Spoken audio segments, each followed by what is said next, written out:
Hello everyone. हम पढ़ रहे थे क्लास 11 का chapter 2 basic accounting terms. Account के कुछ बेसिक टर्म्स जिसमें से मैं बिजनेस ट्रांजैक्शन के बारे में पिछले वीडियो में बता चुकी हूँ। आई होप आपको वो अच्छे से क्लियर हो गया होगा। एक बार मैं उसे रिवाइज कर देती हूँ। बिजनेस ट्रांजैक्शन वैसे ट्रांजैक्शन को कहते हैं जो मनी से रिलेटेड हो, यानी कि वैसा लेन देन जो पैसों से रिलेटेड हो और जिसमें दो पार्टीज हों, एक लेने वाला और एक देने वाला। और हम लोगों ने यह भी देखा कि बिजनेस ट्रांजैक्शन जो है कैश में भी हो सकता है और क्रेडिट में भी, यानी कि हम बिजनेस ट्रांजैक्शन नगद में भी कर सकते हैं और उधार में भी कर सकते हैं। आज हम बढ़ेंगे नेक्स्ट टर्म की ओर, अकाउंट्स और कैपिटल के बारे में जानेंगे। जैसा कि मैं पहले भी बता चुकी हूँ, अकाउंट्स के जो बेसिक टर्म्स हैं वो ABCD की तरह हैं, जो हम लोग क्लास 1 और 2 में पढ़ते थे।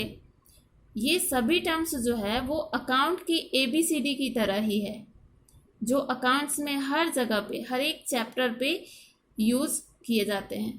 इसलिए इनकी बेसिक नॉलेज होना बहुत ही आवश्यक है। हम लोग पिछले वीडियो में देखे थे कि बिजनेस ट्रांजैक्शन जो है उसे अकाउंट में रिकॉर्ड किया जाता है। तो वहाँ पे एक वर्ड आया था अकाउंट। ये अकाउंट क्या होता है, हम आज इसके बारे में जानेंगे। It is the record of transaction under a particular head. Record of transaction यानी कि जो भी ट्रांजैक्शन हुआ है, जो भी लेन देन हुआ है, उसका रिकॉर्ड रखना अंडर अ पर्टिकुलर हेड, एक पर्टिकुलर हेड के नीचे। इट मीन्स कोई एक हेड होगा और उससे रिलेटेड जो भी ट्रांजैक्शन होगा हम उस हेड के नीचे लिखेंगे। सपोज कोई श्रुति नाम की एक लड़की है, वो मेरे बिजनेस से कुछ ट्रांजैक्शन कर रही है, ठीक है। तो श्रुति से रिलेटेड कोई भी ट्रांजैक्शन होगा तो उसे हम श्रुति के नीचे लिखेंगे। यहाँ पे श्रुति लिखेंगे और इससे रिलेटेड जो भी ट्रांजैक्शन होगा हम श्रुति के नीचे लिखेंगे। अगर मैं कहूँ कि श्रुति ने मेरे बिजनेस से 500 रुपये का सामान खरीदा, 500 रुपये का सामान खरीदा, तो हम अगर श्रुति खरीद रही है तो उसे हम श्रुति के नीचे लिखेंगे।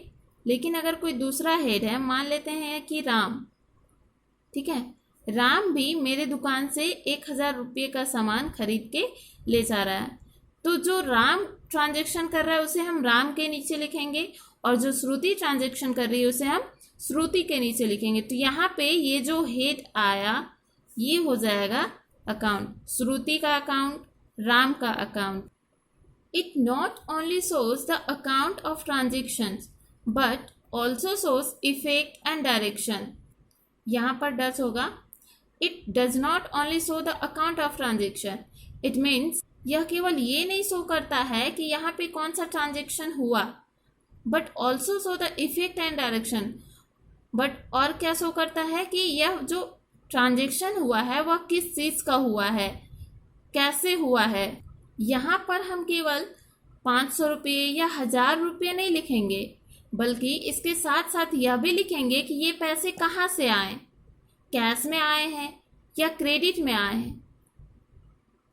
आपको किराने की दुकान याद है जहाँ पर से आप या आपके मम्मी पापा राशन खरीद कर लाते हैं? वहाँ पर कोई एक कस्टमर तो नहीं जाता, बल्कि वहाँ पे बहुत सारे कस्टमर जाते हैं। तो ऐसे में आप एक दिन वहाँ पे सामान खरीदने जाते हैं और उस दुकान से कुछ सामान खरीदते हैं। खरीदने के बाद आपको पता चलता है कि मेरे पास उतने पैसे अभी अवेलेबल नहीं है जितने का सामान मैंने खरीदा। तो कुछ पैसे जो है आप नगद दे रहे हैं और कुछ उधार में दे रहे हैं। आप उसे कह रहे हैं कि भैया आप कल ले लेना, अभी तो मेरे पास इतना ही है, आप इतना रख लो।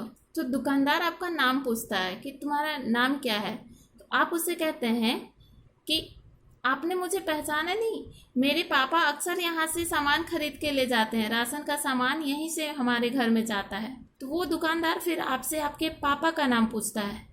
जब आप उसे अपने पापा का नाम बताते हैं तो वो अपने दुकान से एक बुक उठाता है और वहाँ पे आपके पापा का नाम ढूंढता है और उसमें लिख देता है कि इस डेट को इसने, यानी आपने जो है इतने रुपये का सामान उधार में लिया, और फिर अगले दिन जब आप उसे पैसे लौटाने के लिए जाते हैं, उसका पैसा पे करने के लिए जाते हैं, तो वो फिर से आपके पापा का जो अकाउंट है उसे खोलता है और उसमें फिर से क्या लिखता है कि जो कल के उधार पैसे थे वो पेड हो गए।